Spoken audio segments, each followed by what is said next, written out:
ജോബർ സാറാണ്. നമ്മളിന്ന് പ്ലസ് ടുക്കാർക്ക് വേണ്ടിയുള്ള റിവിഷൻ ക്ലാസ് ആണ്. ഇപ്പോൾ നിങ്ങൾ പഠിച്ചു തുടങ്ങേണ്ട സമയമായി. ഇനിയും നിങ്ങൾ ലേറ്റായാൽ നിങ്ങൾ എക്സാമിന് നല്ല രീതിക്കുള്ള ബുദ്ധിമുട്ടും. ഇപ്പോൾ പഠിക്കാനൊക്കെ ഒന്ന് ഫ്രീ ആയിട്ടുണ്ട്, കാരണം പലരുടെയും പ്രാക്ടിക്കൽ എക്സാമൊക്കെ ഒന്ന് കഴിഞ്ഞു. ഇനി ഒരു മോഡൽ എക്സാം ഇതിൻ്റെ ഇടയ്ക്ക് വരുന്നുണ്ട്. ആ മോഡൽ എക്സാം തൊട്ട് നിങ്ങൾ എക്സാമിന് വേണ്ടി റെഡി ആയിരിക്കണം. ആ ടൈം തൊട്ട് നിങ്ങൾ അതിന് വേണ്ടി ആയിരിക്കണം. ഇപ്പോൾ അതുകൊണ്ട് പഠിക്കാനുള്ള കൃത്യസമയമാണ്. ഓരോരുത്തർക്ക് എങ്ങനെ പഠിക്കണമെന്നൊക്കെ ഉള്ളത് മനസ്സിലാക്കണം. നമ്മുടെ ഒരു എക്സാമിന് വേണ്ടിയുള്ള പഠിക്കേണ്ട രീതിക്കുള്ള ഒരു ടൈം ടേബിൾ നിങ്ങൾ ഉടൻ തന്നെ കിട്ടും.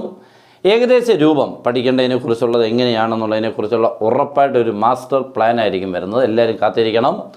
ക്ലാസ്സുകളും കാര്യങ്ങളൊക്കെ തരുന്ന കണ്ടോണം. എക്സാം ഓറിയൻറ്റഡ് ആയിട്ടുള്ള ക്വസ്റ്റ്യൻസുകളായിരിക്കും തരുന്നത്. പിന്നെ നിങ്ങൾക്ക് ഇപ്പോൾ നമ്മുടെ ഒരു ക്രാഷ് ക്ലാസ് ഉണ്ട്, ജോയിൻ ചെയ്യാം. എക്സാമിന് ഉറപ്പിക്കുന്ന ക്വസ്റ്റ്യൻസുകളുടെ ക്ലാസ്സും നെക്സ്റ്റ് അതിൻ്റെ നോട്ട്സൂടെ തരും. ഒരു ക്വസ്റ്റ്യൻ പാക്കേജ് ക്ലാസ്സാണ്. വളരെ ഈസിയായിട്ട് എളുപ്പത്തിൽ നിങ്ങൾക്ക് ഫുൾ മാർക്കിന് എത്തുന്ന രീതിയിൽ കൂടെ. ഓക്കെ, അപ്പോൾ അതിനുവേണ്ടി ജോയിൻ ചെയ്യാൻ നമ്മുടെ നമ്പർ 9846708540 കോൾ ചെയ്തോ, വാട്സപ്പിൽ മെസ്സേജോ, ജോയിൻ ചെയ്യാം. സ്റ്റാർട്ട് ചെയ്യാം. നമ്മുടെ ക്വസ്റ്റ്യൻ നോക്കുക, വളരെ important. Consider A is equal to 2i - 2j + k, b = 3i + 6j + 2k. Find a dot b modulus a modulus b angle between a and b and projection of a on b. ഇത്രയും കണ്ടുപിടിക്കുക. ഇതാണ് നമ്മുടെ എക്സാമിൻ്റെ ഒരു question. പക്ഷേ ഇങ്ങനെ നമുക്കൊരു text ബുക്കിൽ നമുക്ക് ഇങ്ങനെ കാണാൻ പറ്റത്തില്ല. അതുകൊണ്ട് നിങ്ങൾ എപ്പോഴും എക്സാമിന് വേണ്ടി ക്വസ്റ്റ്യൻസുകൾ എങ്ങനെ വരുന്നു എന്നുള്ളത് കൃത്യമായിട്ട് അറിയണം.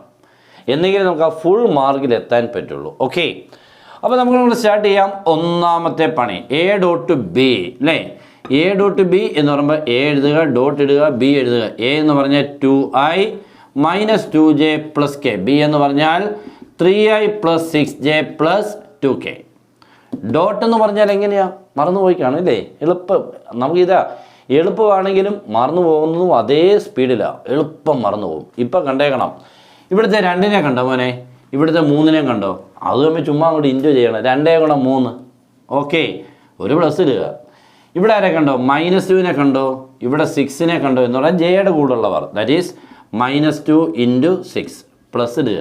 ഓക്കെ, ഇവിടെ കെയുടെ കൂടെ ആരും കാണുന്നില്ലല്ലോ. ഉണ്ട്, അവിടെ 1 ഉണ്ട്. ഇവിടെ കെയുടെ കൂടെ 2. ഇപ്പോൾ ക്ലിയർ ആയി. ഐയുടെ കൂടുള്ളവർ, ജെയുടെ കൂടുള്ളവർ, കെയുടെ കൂടുള്ളവർ, അവർ തമ്മിൽ ഇൻറ്റു ചെയ്യുക, പ്ലസ് ഇടുക. ഓക്കെ, ദാറ്റ് ഈസ് 6 കിട്ടും, -12 കിട്ടും, +2 കിട്ടും, 6 2 8 -12 -4 എന്ന് ആൻസർ. ഓക്കെ ആണല്ലോ. ഇപ്പോഴൊക്കെ നിങ്ങൾ കാൽക്കുലേറ്ററിനെ യൂസ് ചെയ്തോണം കേട്ടോ. 6 2 8, 8 - 12 പോയാൽ -4. അപ്പോൾ അത് കിട്ടി. ഒന്നാമത്തെ പാർട്ട് കിട്ടി. രണ്ടാമത്തെ part modulus A. Modulus A എന്ന് പറഞ്ഞാൽ റൂട്ട് ഓഫ്. ഓക്കെ, റൂട്ടിനുള്ളിൽ എയുടെ ഇല്ലയോ, ഇതാണ് എ. ഈ 2ൻ്റെ സ്ക്വയർ എഴുതുക 4. പിന്നെ ഈ -2ൻ്റെ സ്ക്വയർ എഴുതുക 4. -1 ഇടല്ലേ, സ്ക്വയർ എടുക്കുമ്പോൾ plus.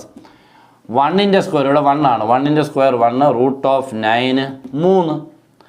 Modulus B equal to root of, നോക്കിക്കേ, 3 ആണ് ഐയുടെ കൂടെ, അതിൻ്റെ സ്ക്വയർ 9. 6 സ്ക്വയർ 36. ഓക്കെ ആണല്ലോ. 2ൻ്റെ സ്ക്വയർ 4. 36 4 49, √49 7. ഓക്കെ, അവന് ഓക്കെ ആയി അല്ലേ.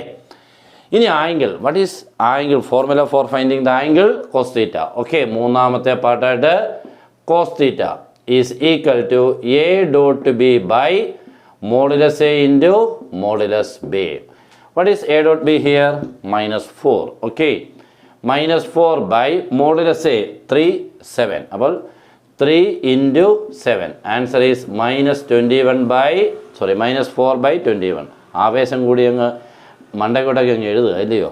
Okay, -4 by 21. therefore θ is equal to cos inverse -4 by 21. അതും കഴിഞ്ഞില്ലയോ. സംഭവം എളുപ്പമായിരുന്നില്ലേ? എളുപ്പമാണ് അല്ലേ, മനസ്സിലാക്കി ചെയ്തല്ലോ. അങ്ങനെ വേണം. ലാസ്റ്റ് വേണം എന്താണ്? പ്രൊജക്ഷൻ. പ്രൊജക്ഷൻ്റെ formula a dot b by modulus b. ഇതാണ് projection of a on b. എപ്പോഴും അതേ ചോദിക്കുന്നത് കേട്ടോ. a dot b നമുക്ക് എത്ര കിട്ടിയത്? -4 by modulus b. What is modulus b here? Modulus b എന്ന് പറഞ്ഞാൽ ഇവിടെ നമുക്ക് കിട്ടിയത് 7 ആണ്. അപ്പം -4 by 7, ഈ നെഗറ്റീവിനെ കളഞ്ഞ് 4 by 7 ഇട്ടേക്കണം കേട്ടോ. ഇത്രയേ ഉള്ളൂ പരിപാടി. ഓക്കെ കേട്ടോ. അപ്പോൾ നമുക്ക് എല്ലാം ക്ലിയറായി. എക്സാമിന് വേണ്ടിയുള്ളൊരു ക്വസ്റ്റിനെ നിങ്ങൾ കൃത്യമായിട്ട് ചെയ്തു. 4 മാർക്സ് ക്വസ്റ്റ്യൻ ആണ് കേട്ടോ. നല്ല അടിപൊളി. അപ്പോൾ ഇഷ്ടപ്പെട്ടാൽ മാക്സിമം ഷെയർ ചെയ്യാൻ മടിക്കരുത്, ലൈക്ക് ചെയ്യാൻ മറക്കരുത്. പിന്നെ ജോയിൻ ചെയ്യാൻ ഉടൻ തന്നെ ആഗ്രഹമുണ്ടെങ്കിൽ ജോയിൻ ചെയ്തോ, ഫുൾ മാർക്ക് ഉറപ്പിക്കാം. അപ്പോൾ എല്ലാവർക്കും ഗുഡ് ബൈ.